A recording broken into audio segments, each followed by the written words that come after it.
Operation Sindoor நடந்தது என்ன, அடுத்தது என்ன? லெப்டினன்ட் கர்னல் தியாகராஜன், பேராசிரியர் ராமஸ்ரீனிவாசன் பங்கேற்கும் சாணக்யாவின் உரைவீச்சு.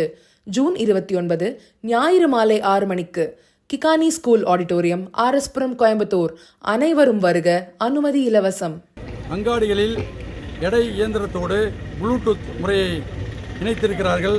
இந்த ப்ளூடூத் முறை பொருட்கள் வழங்கும் போது உடனடியாக எடை போடுவதற்கு காலதாமதம் ஏற்படுகிறது.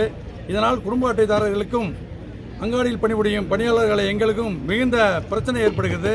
அந்த ப்ளூடூத் முறை உடனடியாக ரத்து செய்ய வேண்டும். அடுத்ததாக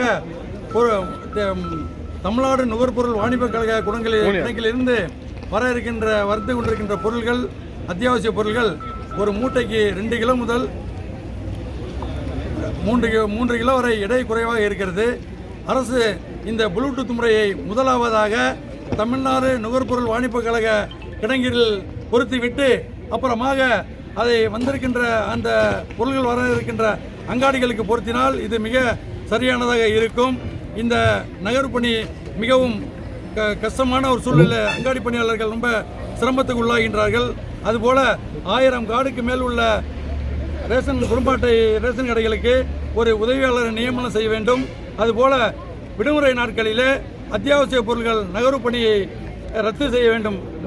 முதல் 2 வெள்ளிக்கிழமை, அடுத்த 2 ஞாயிற்றுக்கிழமைகளில் விற்பனையாளர்கள் விடுப்பில் இருக்கும்போது அத்தியாவசிய பொருட்களை அவர்கள் கொண்டு வந்து இறக்கி அவர்களை மிகுந்த சிரமத்துக்கு உள்ளாக்குகிறார்கள். அந்த முறையை ரத்து செய்ய வேண்டும் என்று கூறி இன்று மாநிலம் தழுவிய ஆர்ப்பாட்டம் ஒவ்வொரு மாவட்ட தலைவர்களில் நடைபெற்றுக் கொண்டிருக்கிறது. இந்த கோரிக்கையின் முடிவில் மரியாதைக்குரிய மாவட்ட ஆட்சித்தலைவர் அவர்களிடத்தில் கோரிக்கை மனு அளிக்க இருக்கிறோம்.